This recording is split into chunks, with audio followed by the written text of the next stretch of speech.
Hi viewers, ఈరోజు మనం Secunderabad parliament పరిధిలోని జూబ్లీహిల్స్ రోడ్ నెంబర్ 5లో ఉన్నాము. సికింద్రాబాద్ పార్లమెంట్ నుంచి 3 పార్టీల నుంచి 3 పోటీ చేస్తున్నారు. బీజేపీ నుంచి వచ్చేసి కిషన్ రెడ్డి గారు, బీఆర్ఎస్ నుంచి వచ్చేసి పద్మరావు గౌడ్ గారు, అదేవిధంగా కాంగ్రెస్ నుంచి వచ్చేసి దానం నాగేంద్ర గారు. ఈ 3 పోటీ చేస్తున్నారు. ఈ 3 మేము గెలుస్తామంటే మేము గెలుస్తూ ఉన్నారు. కానీ ప్రజలు ఏ పార్టీ వైపు మొగ్గు చూపుతున్నారు, వారు ఎటు ఓటేస్తారు, వారు మాట్లాడి తెలుసుకుందాం. మే 11వ తారీఖున పార్లమెంట్ ఎలక్షన్ జరగబోతున్నాయి. సో పార్లమెంట్ ఎలక్షన్లో మన లోకల్ సికింద్రాబాద్ నుంచి ఎవరు గెలిచే అవకాశం ఉంది? Only BJP BJP Kishan Reddy గారు. కైకు कई को बोल तो अब बीजेपी है तो इसे यहाँ पे बेटर है। और मोदी साहब अपने बहुत कुछ अच्छा करे हैं। जैसे कि अब आर्टिकल 370 कश्मीर के लिए बहुत अच्छा है और आगे फ्यूचर में भी बहुत अच्छा रहेगा। One and only BJP. So సెంటర్లో పీఎం ఎవరే అవకాశం ఉంది? రాహుల్ గాంధీనా మోదీనా? రాహుల్ గాంధీ గారు మోడీ అవుతారు. ఎందుకు మోదీ? ఎందుకు? వాళ్ళ మంచిది ఉంది, వాళ్ళదే మంచిగా ఉంది. ఇప్పుడు అయితే వీళ్ళు వచ్చి కూక మొత్తం అమ్ముకోపోతారు. హైదరాబాద్ ని అమ్ముకోపోతారు. ఇప్పుడు ఒకటి అమ్ముకుంటారు. ఏం లేదు ఇప్పుడు వాళ్ళది. వీళ్ళు వచ్చినాక వేస్ట్ అయింది. బీజేపీ వస్తుందండి. కిషన్ రెడ్డి గారు గెలుస్తారు. ఎందుకు కిషన్ రెడ్డి గారు? ఎందుకు?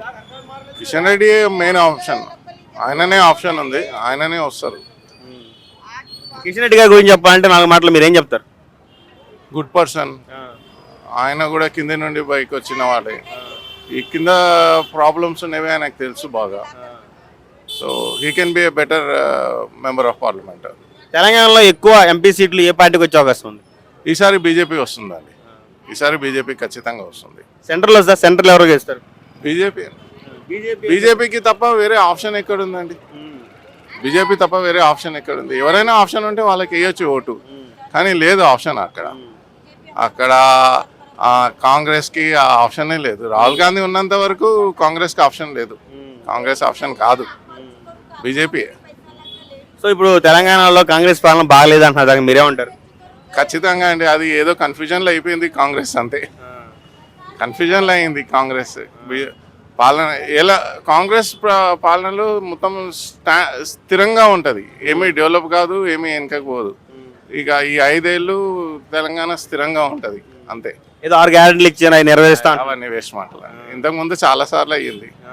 ఈసారి ఏదో కన్ఫ్యూజన్లో ఆయన వచ్చేసాడు, అంతే. సార్ మే 13వ తారీఖున పార్లమెంట్ ఎలక్షన్ జరగబోతున్నాయి. సో మన సికింద్రాబాద్ ఎంపీగా ఎవరు గెలిచే అవకాశం ఉందంటారు? మా వరకైతే ఇప్పుడు కిషన్ రెడ్డి గారికి మేము వేస్తాం ఓటు.